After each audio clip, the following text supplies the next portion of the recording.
Hi, everybody.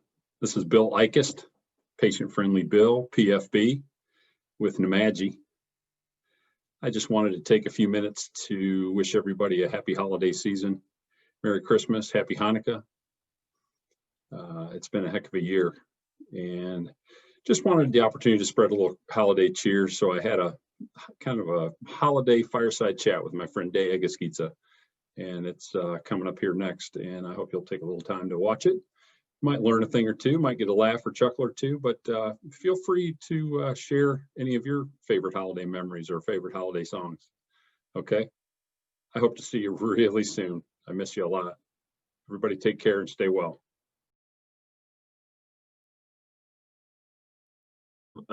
Joined again today by our friend Egusquiza for our little fireside chat in the month of December. And we are just wanting to, if nothing else, share a little holiday joy with all of our HFMA and revenue cycle and healthcare professionals.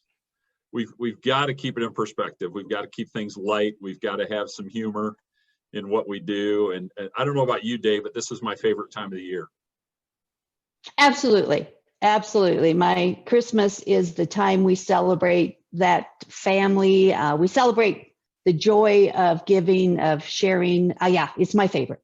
Yeah, it definitely is. Always. And, you know, from a work perspective, okay, I'm going to take these glasses off now. Yeah, me too.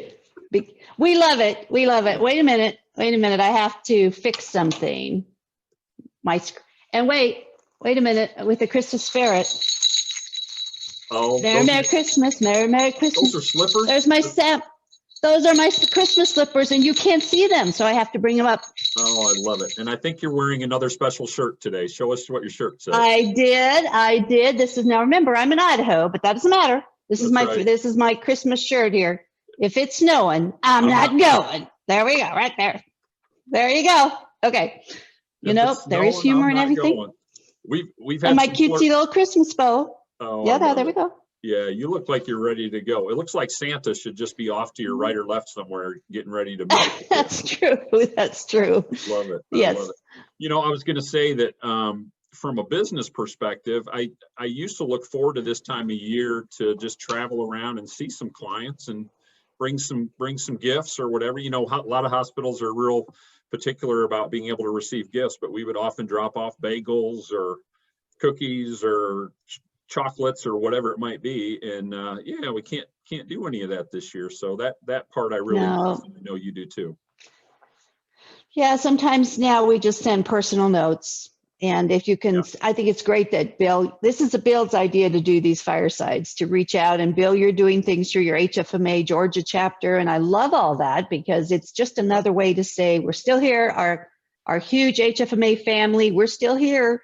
Yeah. Let's just reach each other differently. Yeah, I'm with you. After 9 months of this, wow, we're not done yet. Yeah, it's really unbelievable. Yeah. And, you know, but we just got through Thanksgiving and I reminded so many people that despite the challenges this year, and I know a lot of people have had it really, really tough personally, you know, health-wise and whatever, and have maybe lost some loved ones. But I'm the guy that looks at the glass half full. And there are so many things to be thankful for, and I'm appreciative of that. But I also am sensitive and empathetic to the people that are experiencing a tremendous amount of heartache and loss this holiday season. And so I want to think about them. And again, like you said, that's part of the reason for having this call today is hopefully we can bring a little holiday cheer to some folks. I guess we should be careful what healthcare topics we hit because that could get everybody down in the dumps again. But it's I know it's a crazy time. So let's touch base on a couple things. But before we do, I had mentioned to you that let's get a little bit personal on some of this. Do you have any other memories that you want to share, either from growing up or raising your family or whatever, as it relates to the holiday time and Christmas? Absolutely. Our family, I am very fortunate to live about an hour away from where my parents were. So my 4 children have always shared Christmas Eve and Christmas morning with my parents. And then, of course, my siblings would come and visit. So we had a family tradition, and it's maintained now all these years. So for 64 years of my life, I have spent Christmas Eve with all my family. And Christmas Eve for us is acting out the nativity scene. We would always get to use my mother's clothes to be Mary and Joseph. And then my own children would act out it as they got older. Yeah. And we always had Christmas Eve was the 12 days of Christmas. We all sing. Music is very prevalent in my family. So Christmas morning carols, Christmas Eve carols, ending with Silent Night. Yep. Always inviting in, my parents were so good to do this. They would look around the ward and look for people who were alone. And we would always have many, many couples who were alone for the holiday or singles, widowed, and my parents would open our home up. So for us to have 20, 30 people every Christmas Eve was not uncommon. So now we have my family, because my parents have moved and are deceased, and my 18 members of our family get together every Christmas Eve, every Christmas morning. And that's great. And this year will be the first year, Bill. So when I say this, it's kind of hard, but I'm accepting it because it's the right thing to do. The first time in 64 years, I will be alone except for my husband, for Christmas Eve and Christmas Day. So we are Zooming and we're singing the 12 days of Christmas through Zoom. And we're going to try to keep our joy in our family connected since we're all starting to experience the loneliness that we know will happen. But it's just a one-time deal. One-time deal. That's all it is. Yeah. I expect ours is going to be. How about you? I expect ours is going to be pretty low key too. But I've got some wonderful memories growing up in Northwest Ohio, and snow obviously was much more common than it is down here in Georgia. But we would go through the neighborhood. A bunch of the kids in the neighborhood, we'd go through the neighborhood caroling, going door to door. Oh yeah, we did. That's cool. Yeah, had a great time with that, and didn't decorate the house outside like people do today. My goodness. I mean, I remember pretty much the colored light bulbs on either side of the front door, bushes, and all that stuff. And we'd go to church on Christmas Eve, and I always looked forward to the last song of the service was Silent Night, where they drop all the lights, and so all you've got are the lights inside the sanctuary, and then everybody gets a candle to light it, and you sing Silent Night. And that really has always been one of my favorites, and becomes even more emotional during Christmases now. Jan lost her dad on Christmas Eve several years ago, and that was tough. And my dad passed shortly after Christmas back in 1998, and it's so when you hear those songs, it brings back some of those memories. But a couple funny things. I remember when our son Zach, our oldest, he's an October baby, and so we were up at my parents' house for Christmas. I guess it would have been not his first Christmas, but the second Christmas we were up there. So he was already walking. And we had a tradition every Christmas Eve where before we would go to bed, my dad would read my brother and I the night before Christmas. So we were up at my parents, and we thought, okay, let's do the same tradition with Zach. So Jan's videotaping, and I've got Zach on my lap, and we said, well, we need to do the night before Christmas. Well, my mom couldn't find the book that had it in there for whatever reason. Both her boys are grown, and it was packed away. So so we kind of had to go on memory. And so I'm sitting there on the sofa with Zach on my lap. He's in his little Christmas outfit or whatever. And I start singing, "'Twas the night before Christmas, when all through the house, not a creature was stirring." We got the first few lines, but then we got to the part where we couldn't quite remember what the next line was. And so we started, my mom was better at remembering it than most of us, but my dad and I started ad-libbing and adding lines, and we knew it. Oh, how fun. We were laughing so hard. And then, as the boys got older, and as Avery, the younger one, came along, videotaping the kids sitting at the top of the steps before they could come downstairs to see what Santa had given them for Christmas. We've got all those videos, and just some really great memories. So much like you, great memories of just being together with family, but also, I do enjoy giving much more than I do receiving when it comes to Christmas gifts, and just taking. Me too. Yeah. No, I was going to tell you, I was telling Bill before we started that one of our funny memories, and it was a one-time deal. My son and I decided that he would dress up as Santa Claus and go the full meal deal. So we got him a costume. He came on Christmas Eve when we were all together. singing, and they were like, "Where's Jeremy?" And I said, "Oh, he must have been delayed with the weather." But we also were super sneaky because I had a second child also delayed. So it was like, we'll just start without him. He knocks on the door, ho ho, is this the right house? I've been looking in the storm, and all the grandkids, including their boyfriends, siblings, whoever, they start going, "Who is that?" And I said, "It's Santa Claus." "What do you mean, who is that?"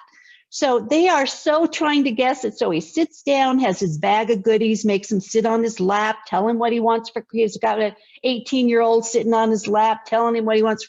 It was, and then you talk about the laughter, because, then he leaves. I mean, he plays this out and he leaves and says, "I stayed too long at this house. I'm going to have to go. Or I'm not going to make it across the country, the whole world." Right. And he leaves, and they're all like, "Who was that?" I'm looking like, how can you tell? How can you not tell? Santa Claus. Yeah. So it's, and probably my second funny memory that Bill wanted me to tell you about was I don't wrap gifts.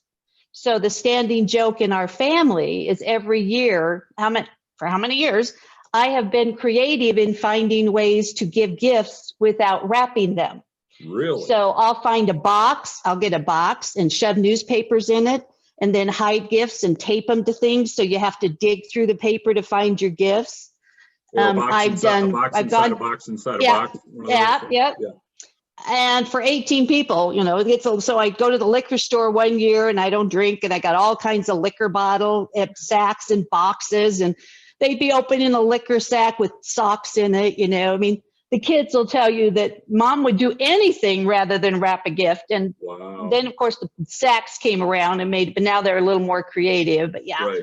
I mean, I think every time we can create a memory, who knew that 2020 was going to be like this? And we're holding to those memories to get us through this very difficult year. No doubt. No doubt. Yeah, I hear you. That's for sure. Do you have a favorite Christmas song? Oh, I have two. One would be the 12 Days of Christmas, because my mom was always 5 golden rings, and then the Silent Night. But between the two of them, the one is joyful and fun, and the other one is a true, like you, Bill. It was the song that you just always kind of carry in your heart.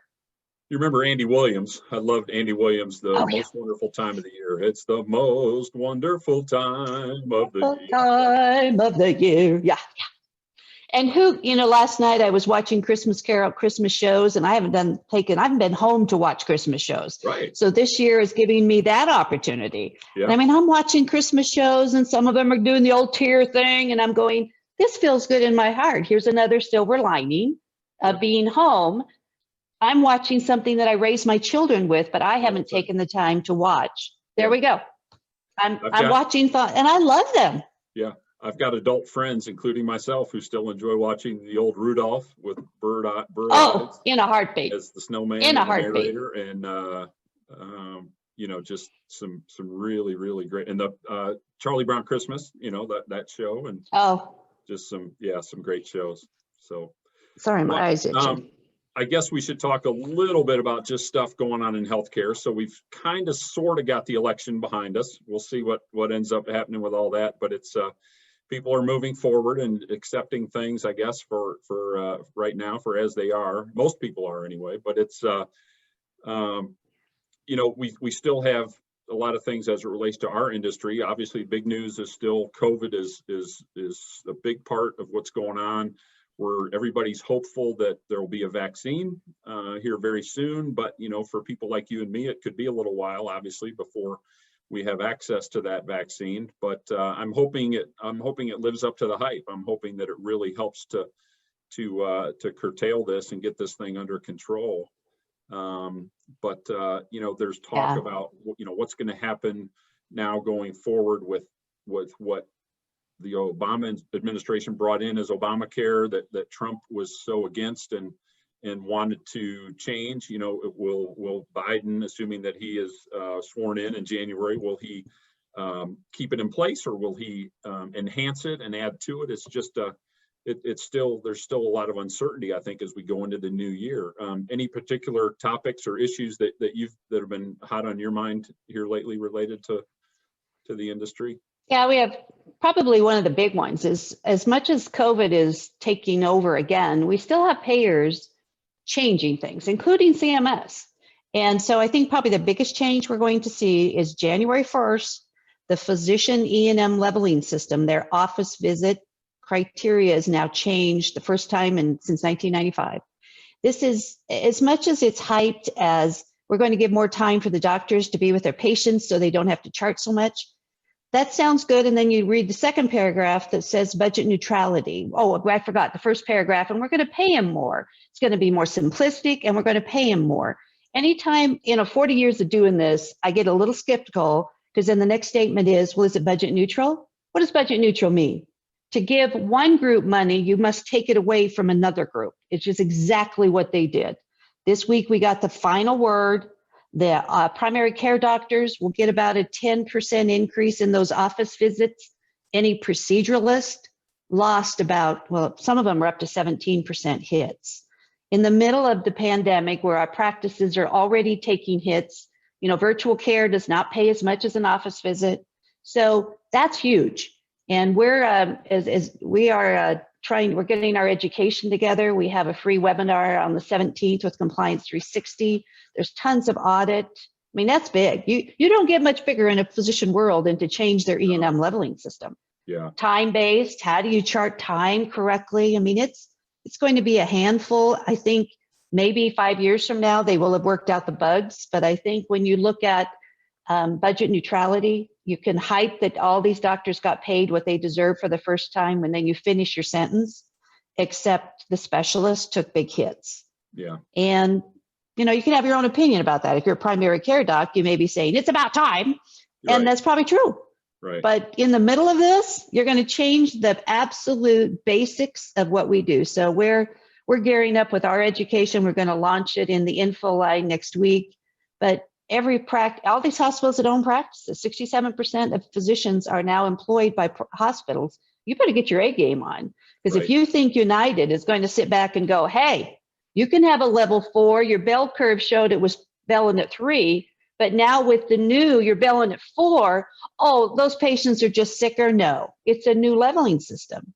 Yeah. So I think we have more risks. That's a big one, Bill. I would have thought it made sense to delay maybe till April. Right. But no, we're forging ahead. It's one of, and then we've got the commercial payers, the uninsured is sky high. I mean, I hate to see more changes. The commercial payers are now saying they're going to start making a copay with virtual with our telehealth visits. Right. I'm like, how do you collect on a $25 copay when it's done by this? Good luck. I mean, can you imagine that? Yeah, it's just those kind of things that the payers are doing, including Congress, including the White House. These are the things that, like, take a breath.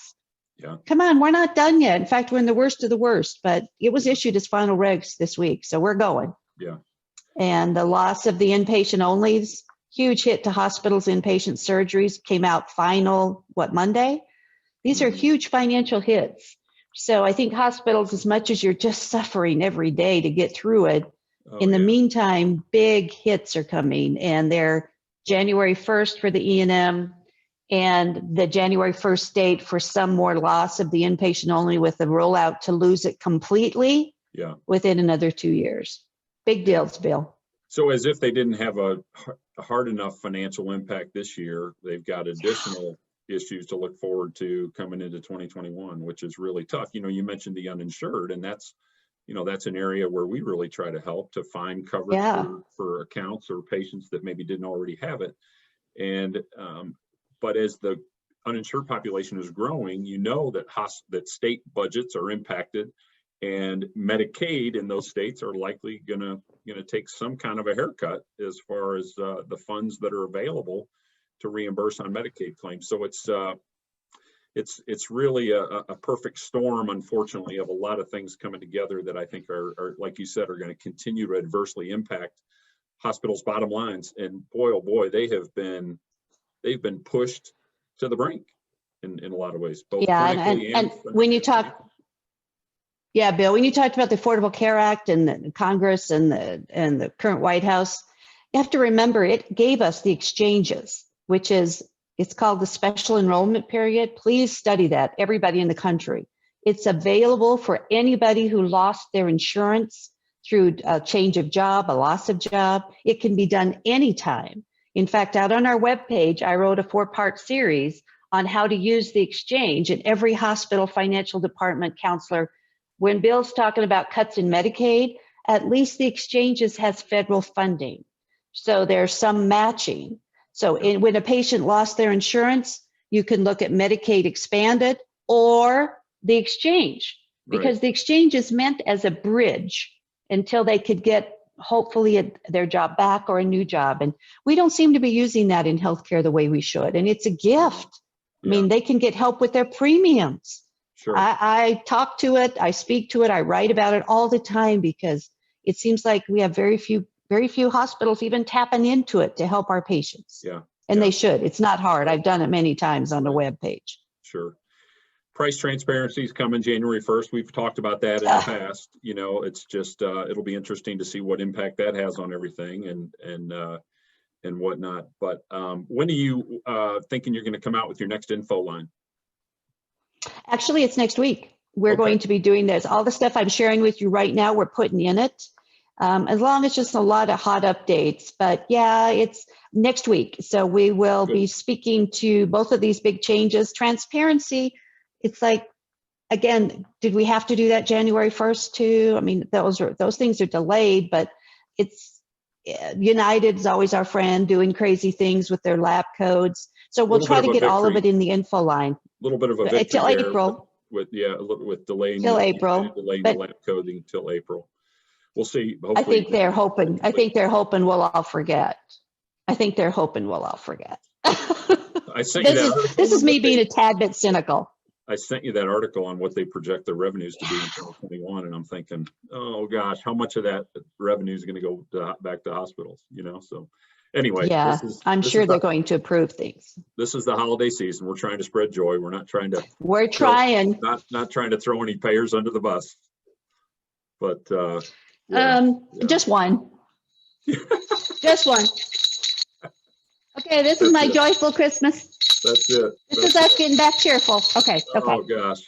Well, I know you haven't been traveling a whole lot, but are you going to try to unplug a little bit between like Christmas and New Year's or some of that time? You're not going anywhere. You're not having any family. I don't get to. So, you know what's fun? I've never. This is going to be confessing. I've never really read for pleasure. I've always had so many regs to read and chasing airplanes and reading on the plane and catching up. Yeah. I am actually, I've been reading for pleasure.